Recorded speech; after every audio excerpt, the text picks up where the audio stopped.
It's been a long day, and you guys were an excellent audience, and you did a great job, especially after lunch. But this session is actually extremely important, and for me, it's the favorite. Because the topic is a very urgent topic, sensitive. You'll see, I mean, it's a very interesting discussion. Plus, of course, we have very distinguished panelists. Let me start by the panelists first. It's a great pleasure and a great honor to have our three panelists. Dr. Samir Saran, he was with us from the beginning of the session, and he's the father of the event, if I may say, given that it's dissemination of the T20. He's the president of the Observer Research Foundation. We have Mr. Antonio Villafranca, a very good friend of mine, most important. He's the Director of Studies and co-head of the Europe and Global Governance Center at ISPI, the Italian Institute for International Political Studies. He's a lecturer of international relations at the Bocconi University in Milan. He was previously a lecturer of European economic policies at the same university, and of structure of international society at the IULM University. He also served as ISPI coordinator of T20 in Italy 2 years ago, and it was a very tough job, I remember.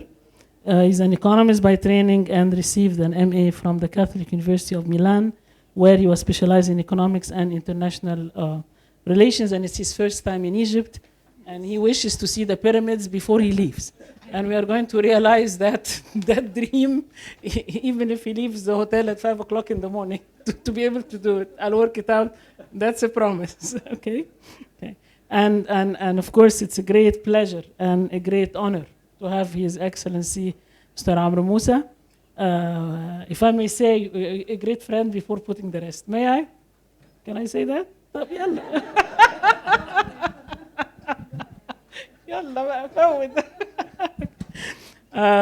Of course, His Excellency is the former Minister of Foreign Affairs and former Secretary General of the Arab League. He is the chairman of the High-Level Advisory Council and of the High Representative of the United Nations Alliance of Civilization, and he's a former permanent representative of Egypt to the United Nations and former Secretary General of the League of Arab States. His Excellency was elected chairman of the 50-member Constituent Committee to amend the Constitution in 2014, and I had the honor of being one of the members of that committee, and I have to say that if he were not in charge of that committee, you wouldn't have had a constitution, and I'm very serious about that. And this is how I became a good friend of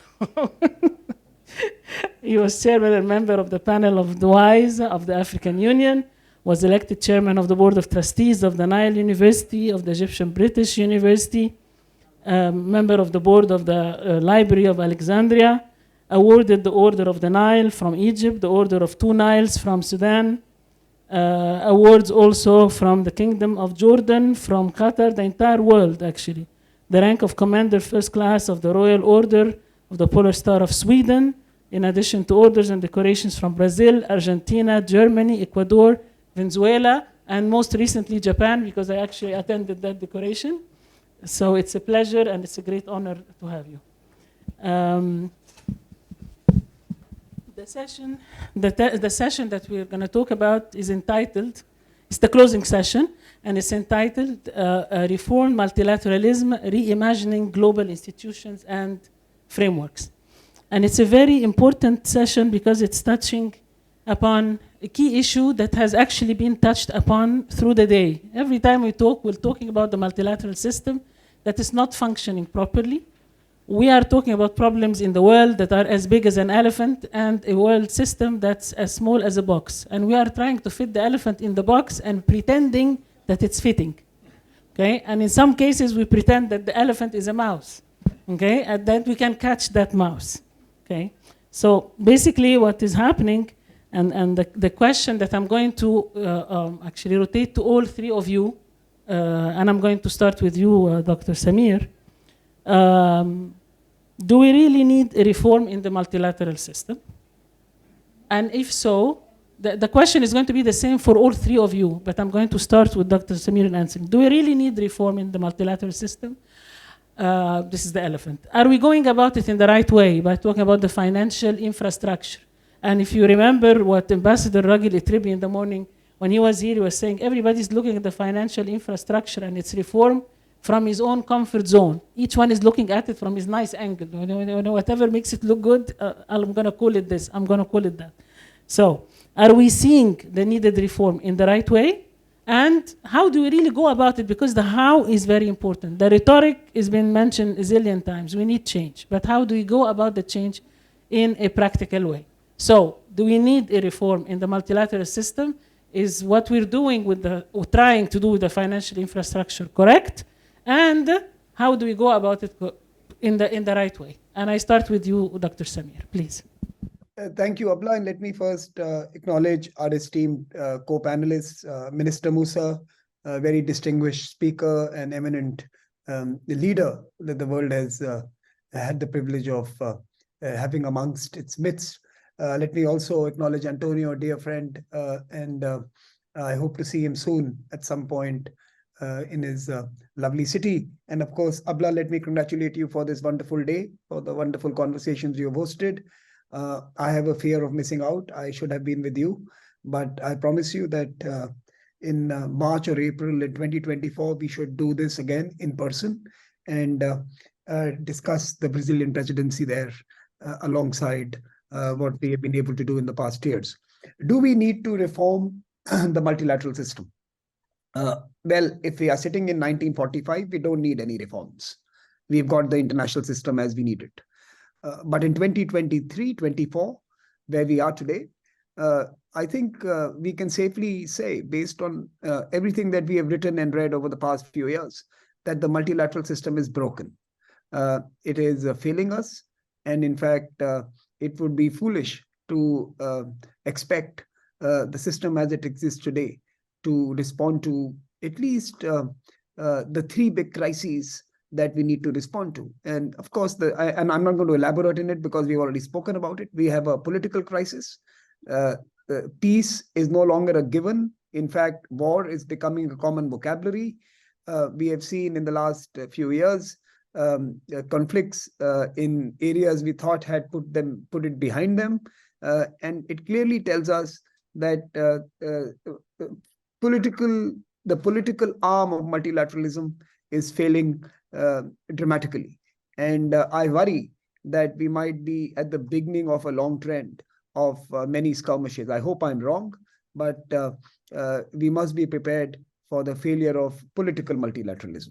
The second, of course, is the economic multilateralism, globalization as we know it, trade and economics and finance and investments and industrialization and everything that has propelled us to prosperity over the last 75 years has put us on a collision course with the planet. We have recorded the hottest year in 2023 and the planet is hitting back and it's going to be nasty. We cannot continue our current state of existence. With our current state of existence, we need dramatic changes. And do we have the economic leadership in global affairs, in global institutions, to redirect our priorities in a manner that is compatible with the larger objective of making peace with the planet? Alongside that, even human beings on the planet are in despair. We have had a setback on our development goals. In fact, we've had a recession on progress when it comes to the SDG agenda. Less than 15% of SDGs have been achieved in nearly half the time that we have given to ourselves for meeting the SDG goals, and we are struggling. So we have a failure in breakdown of economic multilateralism, and the economic arm of multilateralism has also failed us. And finally, we have a new beast. We have a digital world, which was never conceived when we put together the multilateral architecture. The digital and the real are colliding. We live online, we create unrest in the real world, we make money online and we take that money away from geographies who have gainfully contributed to it. There is a whole architecture around our digital existence that truly resembles an ungoverned space. A wild west, as it were, is today the digital. And in many ways, the institutions of 1945 are completely incompetent in dealing with the fourth industrial revolution and the more sophisticated technology age that we inhabit today. So a resounding yes, multilateralism needs reforms or we shall all perish.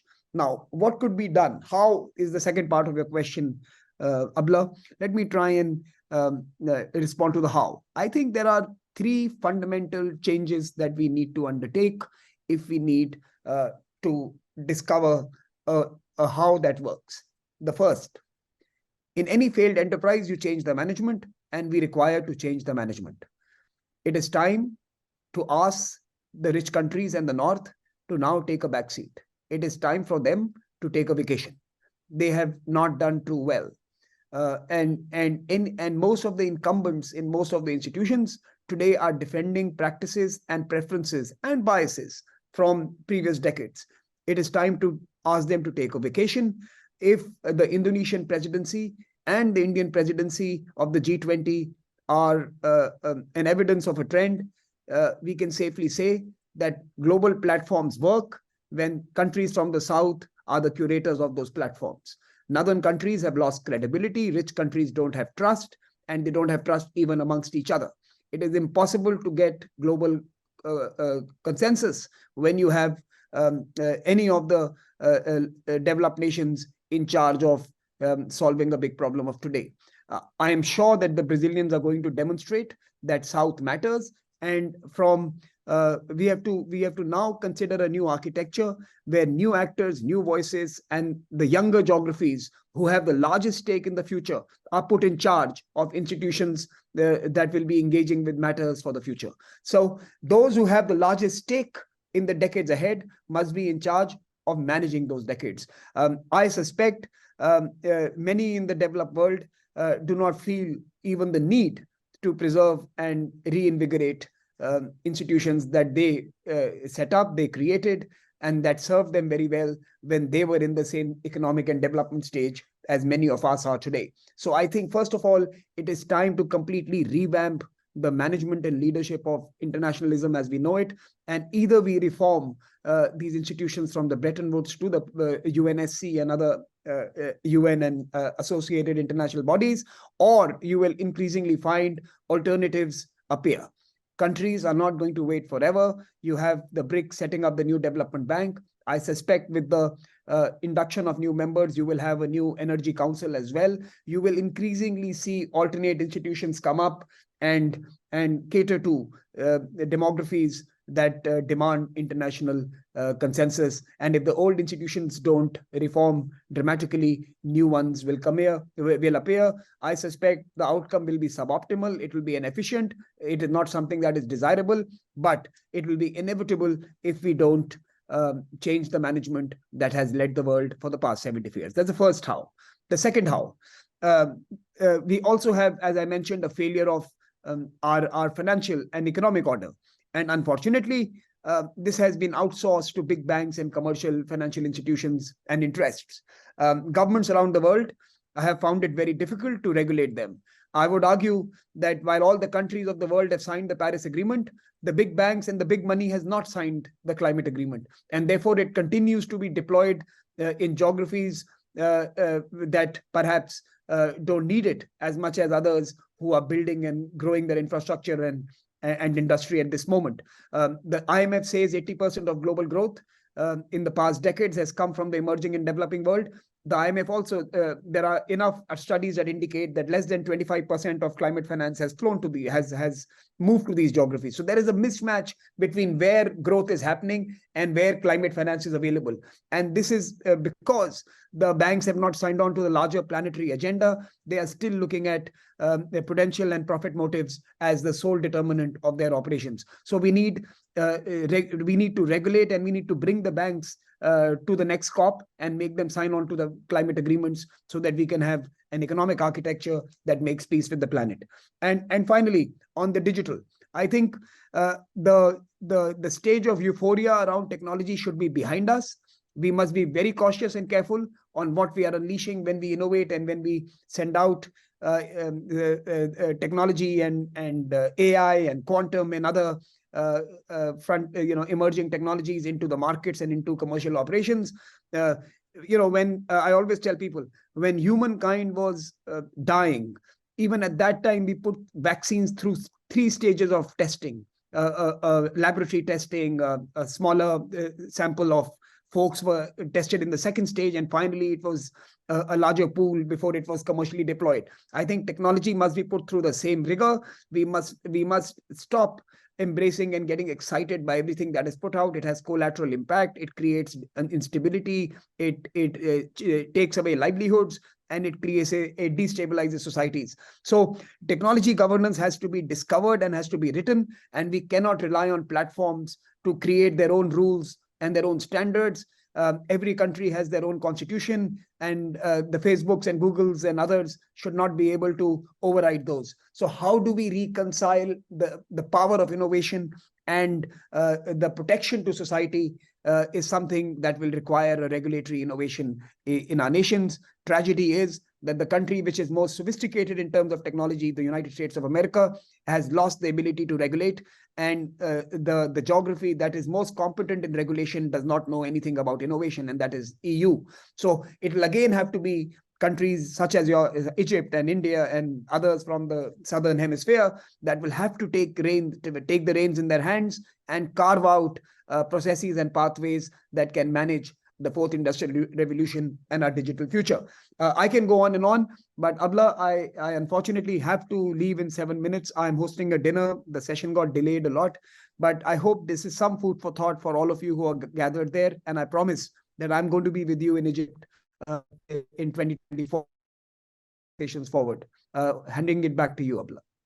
Thank you, Dr. Samir. Thank you so much for your input.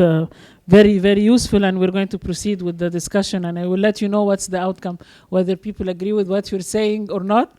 And we are going definitely to have a physical meeting when you come to Egypt, inshallah. Thank you, and it was a pleasure to have you. Thank you. Okay, can we give a hand, please, for Dr. Samir before he leaves? Okay, thank you. Now, Antonio, your turn. All right. Now, Dr. Samir was very clear. All right? He was very, very clear. Always very clear. Always very clear and very straightforward. And he gave you 3 key messages, very clear. Yeah. Change the damn management system of the world because it's not working. Give it to us, the South, because when we have a platform, it works better, we organize it better, we do a better job. All right? Since you're from the North, good luck, yeah? Okay. And that the financial system, the total failure, the growth is taking place somewhere, and the money is somewhere else. And then watch out for technology because it's taking you too far and it's dangerous, so do adjust things. So what do you think? Again, you have the 3 questions, and you have, in addition, whether you agree or disagree with what Samir said. I know that you put me just after Samir because I'm supposed to come from the north. Exactly, you're the enemy. So I should be against what Samir said, but I will surprise you. Oh my and gosh. I will say that at least the rationale behind all that, maybe on the recipes, because you are from Sicily, disagree, but I totally agree. Because you are from Sicily, and Sicily is on the south of Italy, we said and so yesterday, it's officially south. It's quite bizarre because Italy is usually considered, the south of the north.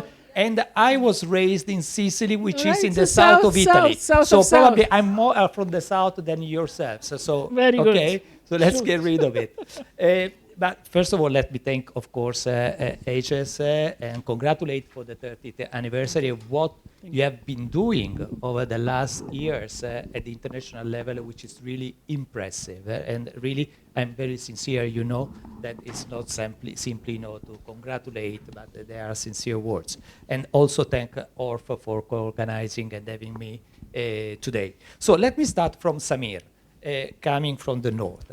There's no doubt that today global governance is unfair. No doubt. It's like a photograph which was taken at the end of the Second World War. And we all agree on that. It's like this, a black and white picture of a much more colorful world today. Okay? But, and this is, the little difference in only partially disagree, I wonder if Samir is still with us, is that I don't want to see a world, a new international system in which the building blocks are the North and the South. This, division between, the West and the rest, the North and the South. Because I don't think that this is going to solve really the global challenges we have. But it's important to recognize, and this is the first point, that the global governance is unfair. I make you an example. Take the International Monetary Fund, in which you have, I come from Europe, from the European Union, the biggest European countries represented and speaking with their own voice instead of speaking with the voice of the European Union. They should speak the same voice, which is the voice of the European Union. So it means that the European Union should have one single seat, leaving votes to the other countries. It makes absolutely sense. There is no need to be from the North or from the South to say something which is obvious. Okay, so of course we can do it, because after so many rounds of votes, it's totally unfair if you see, what is the GDP of India, of China, related to the world GDP, and see the number of votes they have in the IMF. It's unfair. There's no other way to define it. But having said so, I don't think that the building blocks of a new global governance should be, this division of the North and the South. I say this because I don't think that there is really a North and the South. Take the North. North means the European Union, the United States, some other states, okay? But if you see transatlantic relations after Trump, previous president, and possibly the next president of the United States, we had a few problems with the United States, but also under Biden. Biden launched the Inflation Reduction Act. There was a huge reaction, countermeasures and everything in the European Union. But also inside the European Union, there are a lot of divisions among states. Not to mention the political pluralization between the Republicans and the Democrats in the United States, and we will see what is going on now next year. So there is not really a unified North. There are a lot of divisions also in the North, and things could go even worse and worse if Trump wins the election next year. It could be really something revolutionary. So, okay, the North is not a convincing block to me. But let's take the South. I wonder if Samir is still here, but there is a funny story about India. If you ask to an Indian, India, China, Russia, they are all together in the BRICS, okay? But if you ask an India, why are you buying so many weapons from Russia? Probably the answer you will get is because we are competing with China. But they are together in the BRICS. So what is really the global South? This morning, somebody said, okay, China should be included in the global South. Is, something per se. Really, China represents the global South. Really, China, with the Belt and Road Initiative and all the repercussions in terms of debt for developing debt countries, is really representing the voice, is giving voice to the South with the problems with the creditors. Let's speak the truth. I mean, why is it so difficult also to reconsider the debt of many poor and developing countries? Because there is one big creditor, which is China. And from China's point of view, it's clearly understandable that if you have to make it work, I mean, the Framework Convention on debt beyond the SSI, okay, China doesn't agree because, of course, it's the biggest creditor, and any, reconsideration of the debt of this country has a huge impact on China itself.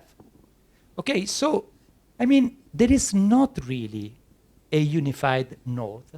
And there is not really a unified South. Not to mention, and again, I would like to be very clear on this, that what are the recipes of the Global South? Because now we talk about the Global South, okay?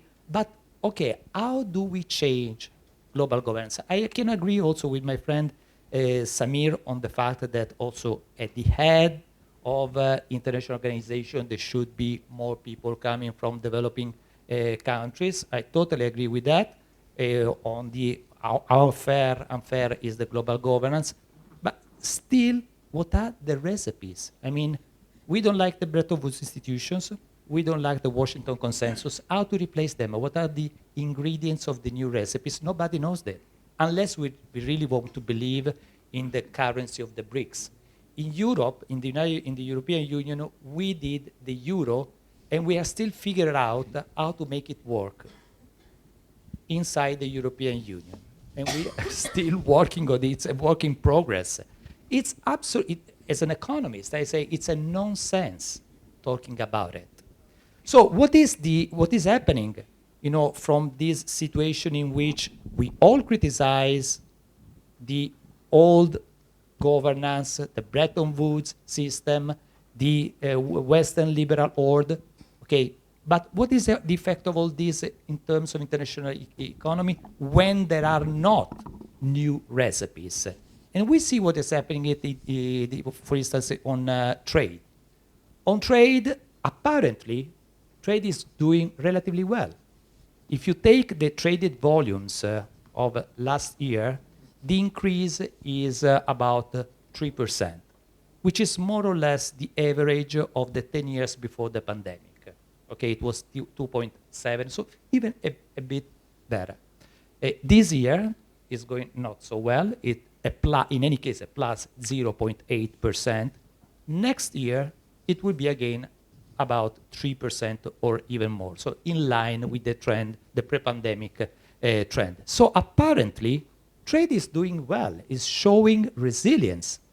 But if you look deeper at what is happening in terms of value chains, well, something huge is really taking place because all the shorings that we know, reshoring, friendshoring, nearshoring, they are truly taking place. And now, as an economist, now we have the data, the first data. They are not definitive because it takes time for this kind of micro data to be collected. But now there are important signals that all these shorings are really taking place and reshaping completely international trade. So this globalization is already taking place, is not only something theoretical, okay? It's something that also data start to show. And this is for trade. In terms of investment, in terms of portfolio investment, globalization is really strong. They are absolutely a global market with the dollar as the centerpiece, whether we like it or not. And in any case, there is no other option to the dollar for the portfolio investment. Again, whether we like it or not. It's not simply like that you change it with other currencies. It cannot be concretely done because they don't work like this, okay? So for the portfolio investment is like this, but if we look at the FDI, foreign direct investment, they say a completely different story.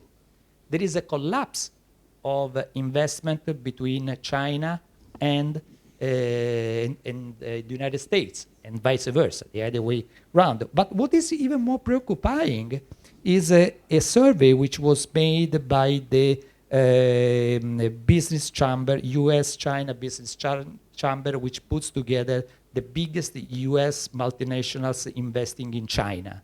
They made a survey with the members, and 90% of them said that their investment decisions now are strictly influenced by political decisions made by the US government and by the Chinese government. And 25% of them are considering to withdraw investment or reduce investment they already planned in China.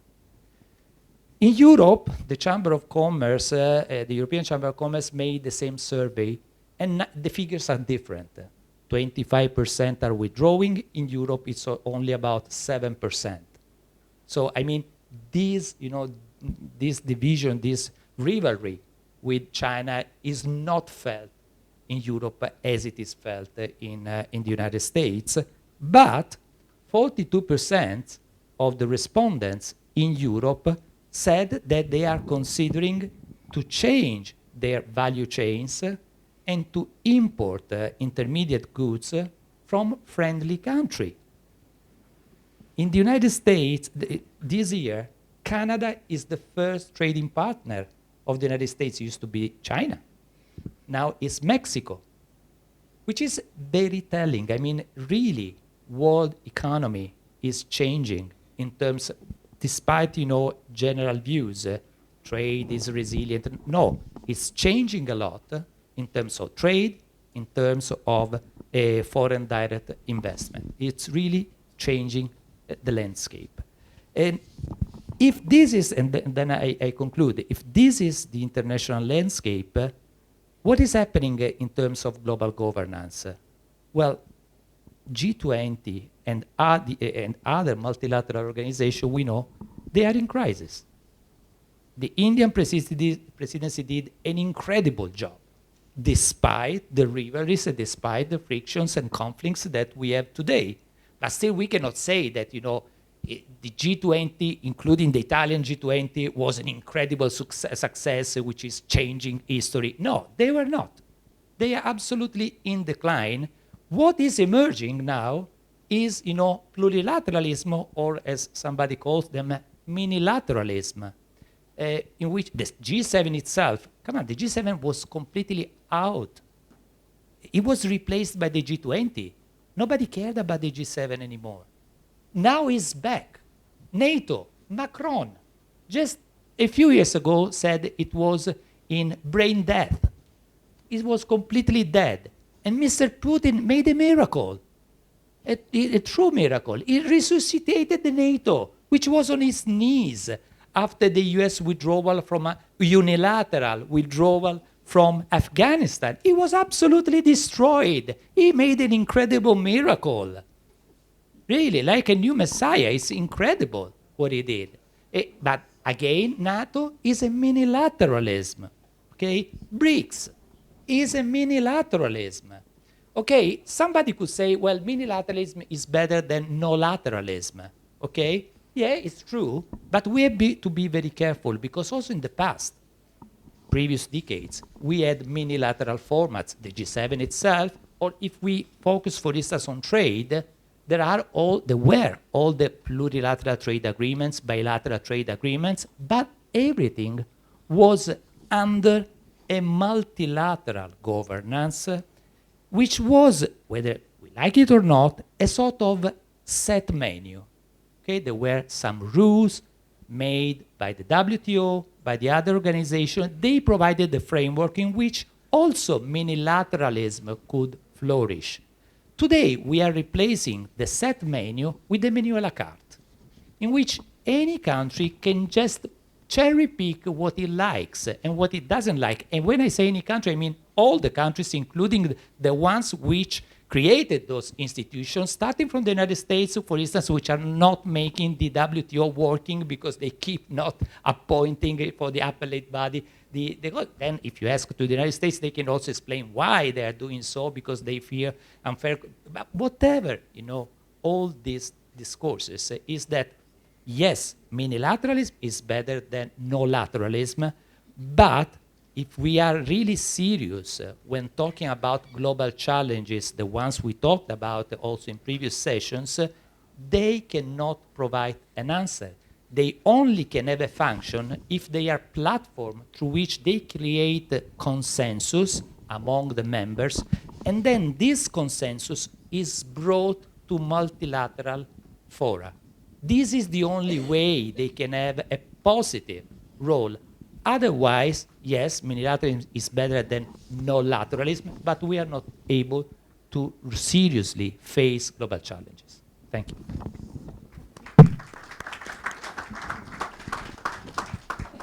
Thank you, Antonio. You're a disguised northern member of the world, right? When people leave the set menu and go for a la carte, it's when the set menu is not tasty, is not good, so you don't like it, so you go for the a la carte, right? Which is more expensive. Which is more expensive, Yes. but more to your taste. Okay. Okay? Now, we always say that if you are to assess something, whether it's working or not, you look at the results. Okay? I agree. There are changes that are happening, but those changes, are they taking us in the right direction? This is actually the big question. And there is a lot more, but I want to leave the floor for His Excellency Amr Moussa to comment on everything you heard. On the original question, which is the mess in the world, to on the opinion of Samir Saran from India, on the opinion of the /north/south Sicilian economist next to me here, please.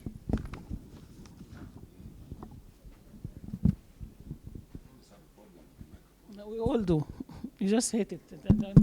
See? Sure. Okay. First of all, thank you very much, Abla, for the invitation.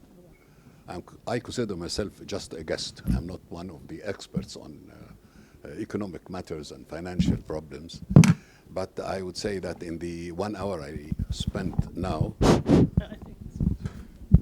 Should I start again? Okay. And this, no, you want me to thank you again? In fact, I came to learn, and I wanted to come from the beginning this morning, but I had 2 other panels, and I still have 1 more. We have a lot of issues to talk about. The situation in this region, the multilateral system, the future of regionalism, and several other matters that have to do with peace and war and the international system. I liked what you said, Professor, that you come from the south of the north, because I come from the north of the south. And indeed, it's very interesting, yes, indeed. And that also underlines your statement about the division in the north and the division in the south. Before going into this, I want to introduce myself, my position on the issues of multilateralism and the reform or renovation of the system. I believe that the current system did not fail. The current international system did not fail. If, as some of us know because they lived it and they were practitioners for so many years on the international scene, if we look at the United Nations with some deep thinking, it did not fail because if you follow the achievements made by the several components, different components of the system, the specialized agencies, the programs, the funds, all of them have done a wonderful job. See FAO, the WHO in its dealing with the COVID, the UNESCO, and several other specialized agencies have done good things, and that the third world, the global south, has very much benefited from. UNICEF, it's a fund, but it has achieved progress with the children of the world. No question about that. In Asia, in Africa, in Latin America, and in this country itself, we did a lot and benefited a lot from UNICEF, its policies, its funds and practices. That's one thing. Where is the real failure? It is in the international security system. International security system. That is the big failure of the system itself. The Security Council, because of the veto, because of the interest of big powers and the game they are playing, regardless of the interest of the rest. But once we talk about the international system, the multilateral system, and the reform that we need to introduce to it, we cannot but include Bretton Woods organizations too. And in my opinion, also, it was not a failure. There are a lot of things that have been, good things have been done, but they need also to be renovated, a lot of things to be trimmed, and perhaps others to be replaced. But grosso modo, we are in the business of renovation and not in the business of replacing a system by another. This is an impossible case, which is replacing a system by another. If we just forget about the UN and call for its disappearance, which some say about the Arab League too. Okay, what are we going to have in their place? So let us not discuss their replacement before we agree on the system we need and we would succeed in establishing in their place. And in the United Nations, there is nothing. In Bretton Woods, also, the practices led by the International Bank, by the World Fund, well, they are not as desired. President Mubarak used to call the fund, in Arabic it is Sandu al-Naqd. He called it Sandu al-Nakad because of its practices and its heavy hand vis-a-vis the developing nations, and we are one of them. Can we just forget about them and try to find something else? I don't think so. But we have to sit down, all of us, and discuss what is the best formula that we have to agree on in order to take seriously the interests of the third world, the global south, the poor countries into consideration. And this raises a lot of concerns about the G20. Forget about the G7. This is the different story. It's not just an economic body. There are a lot of other things there that are being discussed in the G7.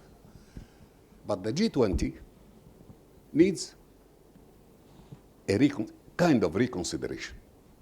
The composition, the presence of the developing nations. Recently, they have agreed on to take a good step forward, which is to invite the African Union to attend, to be a member of the G7. That is not enough. That's a good one, but it's not enough. Countries will have to be. There are so many other countries that really emerging economies that should be there in whatever capacity, but they should always be there, not just guests according to the will of the host country, but that they should agree that certain economies in Latin America or from Latin America, from Africa, and from Asia should be there. Is that possible? I believe it is possible because of the rising opinion that that is not enough. You mentioned China several times in your interventions. China, like a coin. One side of it is the ascending power, the rich one on its way to be a superpower. And the other one is, I am one of you, the third world. We called it some years back the Group of 77. It's a Group of 77 and China.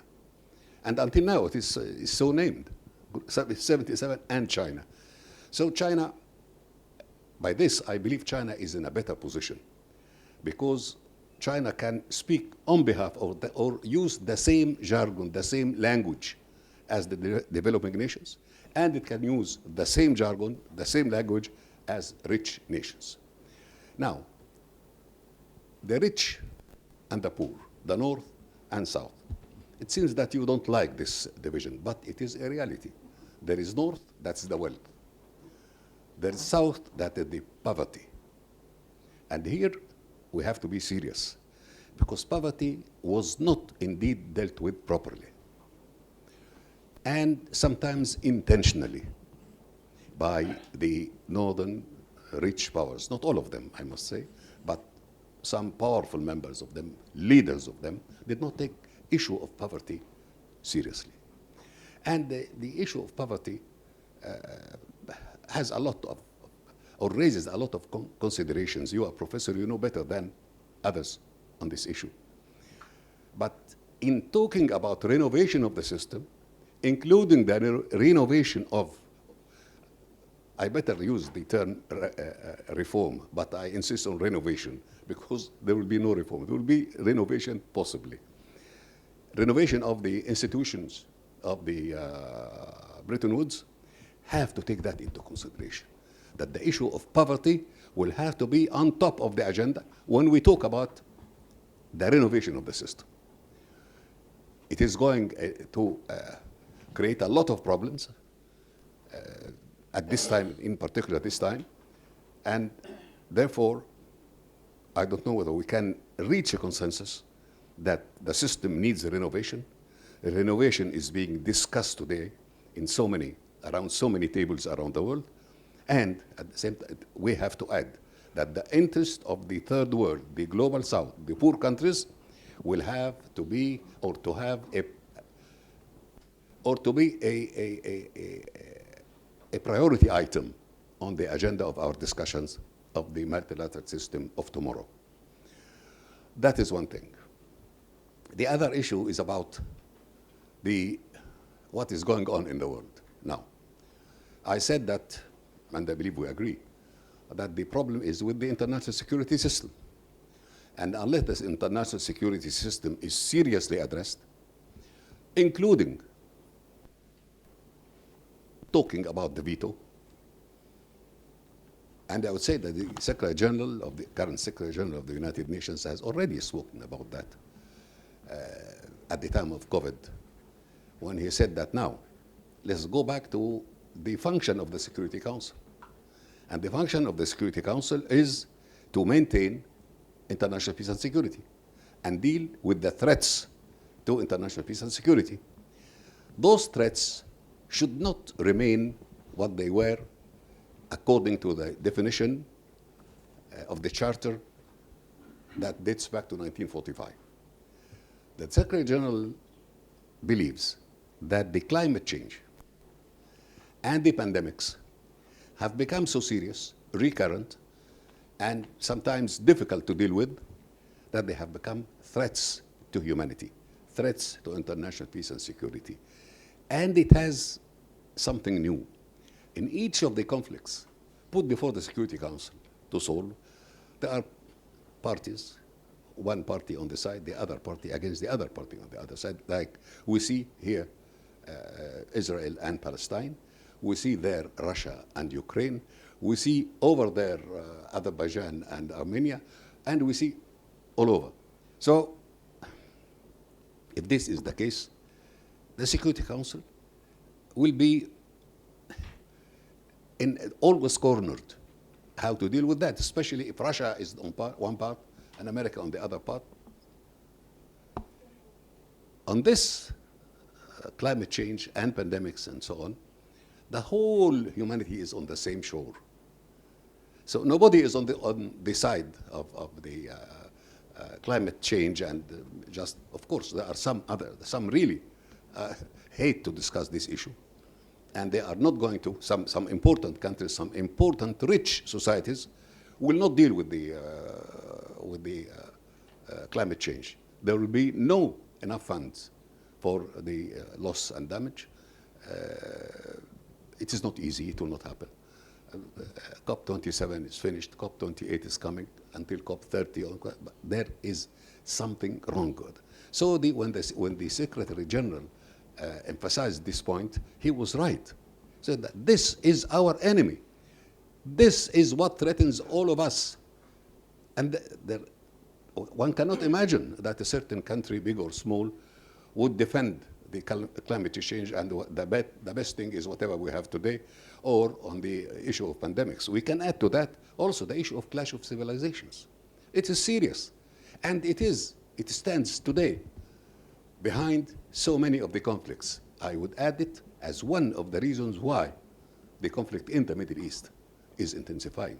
It is a clash among cultures, not necessarily to use the word civilization, clash among cultures. And that is why we don't understand each other. Until this moment, we don't understand each other. That's why we cannot talk. And that's why we just call one small humanitarian truce for 4 days or 6 days. The right thing to discuss is the ceasefire, not just a pause for 1 day or 2 days or 6 or 10 or whatever it is. Israel, by the way, announced that it can go no more than 10 days. So they will not get the number of prisoners of war and civilians as they can. You see how difficult the whole thing is.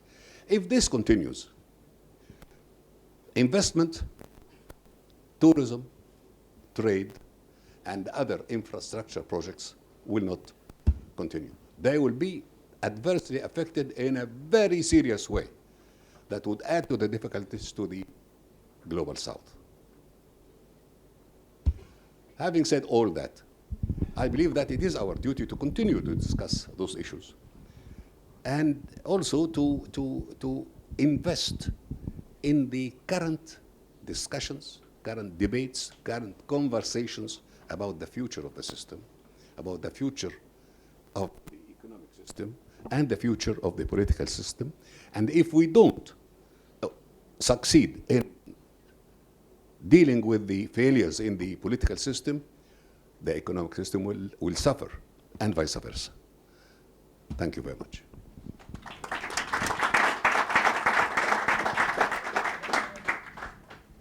Okay. Sorry for this. Maybe I was not clear. I totally agree with what you said, but just because probably I was not clear on one point. I'm not saying that I don't believe that there is a North and a South, meaning rich countries and poor countries. What I'm saying that we cannot think of building a new global governance based on this conflict between the North and the South, even because the North and the South are not so as unified as they look. Please. What do you mean by global governance? Explain that to us. No, لا عشان بنسجل فخلينا. What do you mean by global governance?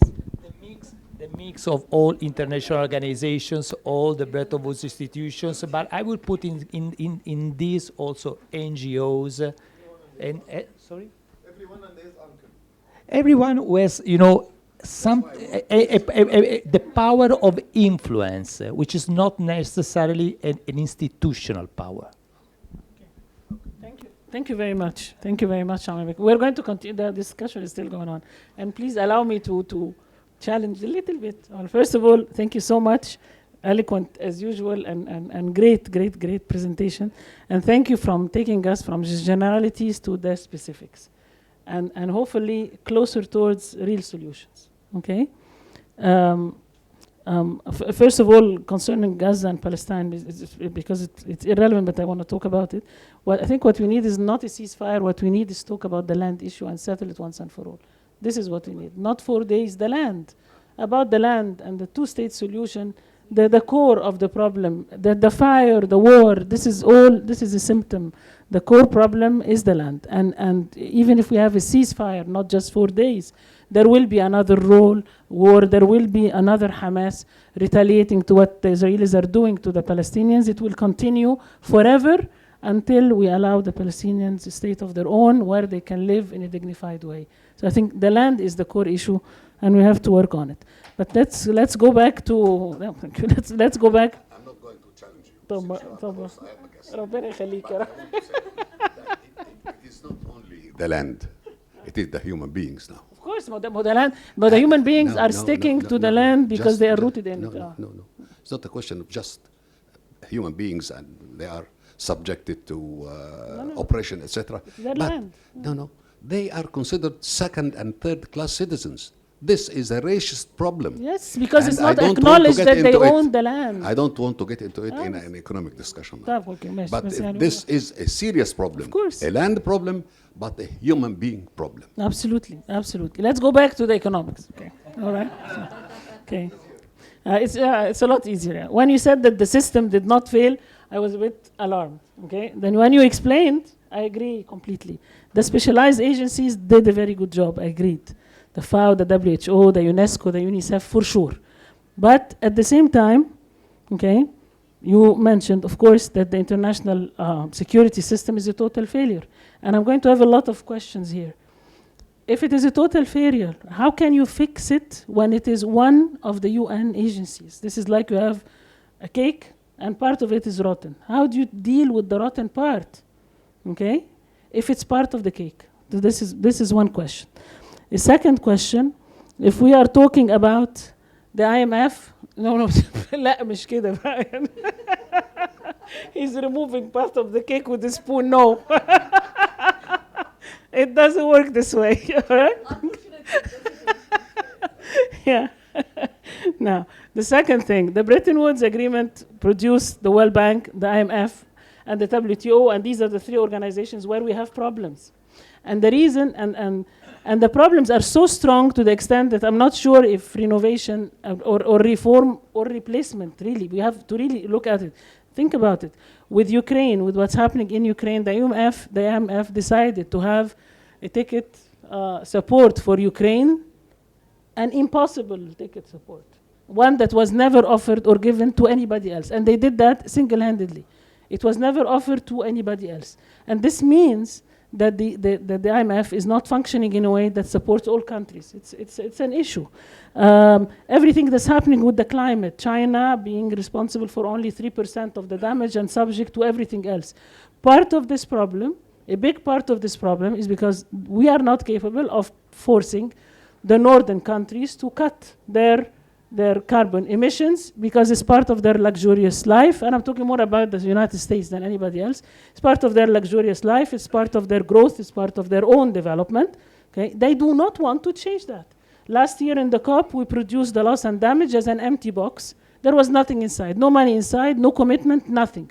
Why? Because the developed countries do not want to commit, even though they know that the climate is an issue that's going to affect every human being, including themselves. And yet they don't see it.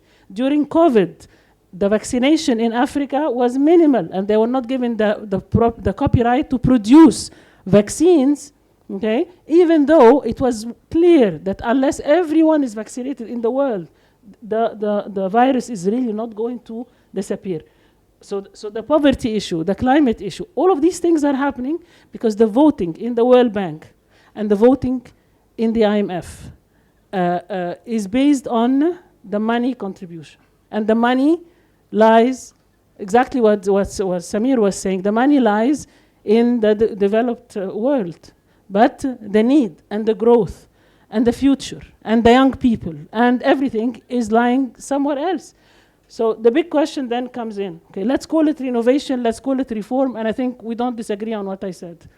How can you call for a reform from the same institutions, okay, that are benefiting from the present situation? How can someone sitting in the first row be asked to willingly go and sit in the back, to give the chance for someone in the back to come in the front? Okay? Yes, who can? Yeah, exactly. How can you? That's the whole point. If we are to renovate, if we are to reform, if we have to think about how to do it, how can we do it, okay, with the same people that are benefiting? This is why in COP27 last year, you are absolutely right. They stay. So is Samir. Just a minute. We have the same problem with the Security Council. In order to renovate the system in the Security Council and touch the issue of veto, the resolution that would come out of it is subject to veto. And then the voting system in the bank and the fund are also the same. And so the veto here and the voting system there, those are the core problems, the number one problems that we have to address if we want to change. So how can we change, and who can change?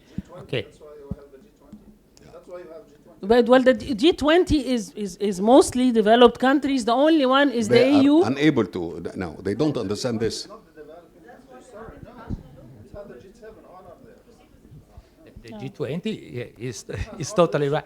But frankly speaking, Abla, we have to put everything in perspective, because it's quite unfair to say that this international system didn't deliver. And I totally agree with you. Because, no, in historical perspective, before this international system, there was nothing in the history of humankind. There was nothing. Anytime there was a problem, the only way to solve it was war. Okay? This is a constant in human history. This system, with all its drawbacks, with somebody benefiting more than others, okay, but it delivered much more than any other thing in human history. Okay, so, so the point is that now if you simply destroy it, we know and we know from history what is the other way. The law of the strongest, Thucydides, Machiavelli, okay? This is a very realistic view. And Machiavelli's role is used Italian. through the system. And he's Italian as well, right? Come on. And the system did not stop wars, but that's the whole point. It's a bit unfair. I mean, I recognize all the drawbacks, but I mean, we have to recognize it in terms of fighting against poverty. It's not true that it was not delivering, because there are the data. It was. It's a past tense. Right now, it is not after delivering. the pandemic was the first year in which global poverty was increasing instead of decreasing. The amount of people coming out of poverty is unprecedented in human history. China. No, it started. But it started before. I mean, I said it was unfair. Okay. The point is that in Italy we have a saying: do you want to throw the baby with the dirty water? I don't know how to say it in English. Means, I mean, you cannot throw everything. I mean, there is some international cooperation, and what is also the cultural part we agree of it. that But we cannot. how can we do it? How can you do it? That's the question. That's the G20. Can G20 change the rules of the WTO, of the World Bank? Let me give you one short answer. What is the recipe coming from the global south, putting together China, India, Egypt, Brazil? Okay, you make the proposals to reform, and you made this fight inside the G20. And you use BRICS and all the other formats to aggregate consensus on this. This is the only way it can be done. Good challenge. No, we are not going to solve the world problem. But it's a very good discussion. I want to sort of maybe come. So I'm from the south, but originally from the north. So I'm very confused. I think the point that you've made right now is very important, because we have been talking about a reform, and at the Cape Town conversations last week, Nicola here might remember. In the Red Eye session, we talked about something similar and said, well, it's time for the Global South to stop being the trade union, right? So you're protesting outside. You don't want, the system is unfair. You're protesting against it, but you don't necessarily have an agenda for change, what you call the recipe. And that's absolutely correct. And what I think is also important to bear in mind here is that, as you've basically said, I don't think that if we were to convene a global summit of the Global South on what the key principles and values should be of a renovated or a reformed multilateral system, that we would all agree. Okay. What I think is critical, and here sort of using an African platform, is that we as Africans are now the opportunity in the G20, because I think your point is correct. We need to use the G20 strategically, because the G20 is about building consensus on issues of global reform. Okay, so you take it from there to the formal multilateral systems, whether it's the WTO, the IFIs, or the WHO, or whatever. So I think we in Africa should really use this opportunity to start almost drawing up a charter what would a charter, a New World Order charter, oh, that sounds very fancy, include in terms of values and principles that we would like to see? And some of them are quite correctly already there. The problem is that often, I'm not talking about the Security Council because the veto there and the quota system is correct, but in terms of the principles, a lot of them are important for African countries. I can tell you, issues of justice, as an overarching fairness are critical to us. We mustn't throw those out, but let's draw up a charter of what is important, what we want to preserve and what we want to see. I don't think it's, realpolitik is realpolitik, but I think your point, that challenge is an important challenge. We must take it up, and but there are ideas sometimes on the table, and they're not taken up. But I think building a stronger African voice on many of these issues, and some of that is beginning to take shape. We're seeing it in the climate discussions already, in the climate finance discussion, which is linking it also to the discussions around international financial reform. But I think now is the time, and it goes back to Nicola's comments also on the role of think tanks. Thank you. This discussion was going the way where I think I'm completely depressed and I'm going to go and jump in the Nile. And so then you start think, okay, what's going on here? I think on the failure of the multilateral system, I think I agree with Amr Moussa who said, okay, it has delivered in the past.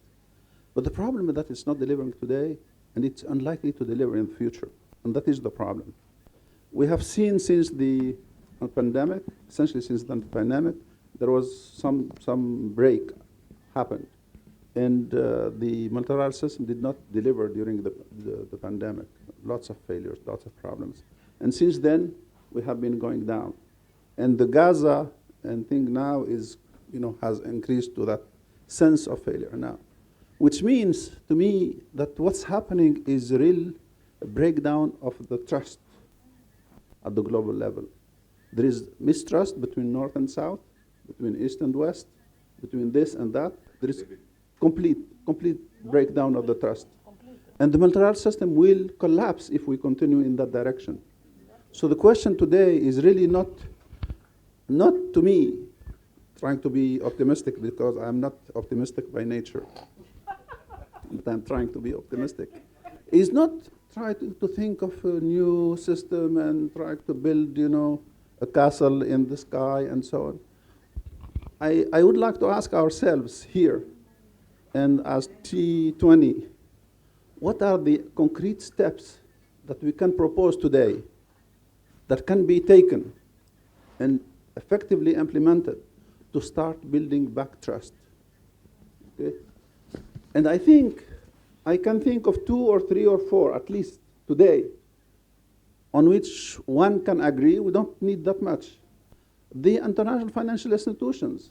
Let's agree that we want to push for breaking down this rule of having an American at the World Bank and a European at the IMF. Let's make this happen. Okay? This is simple.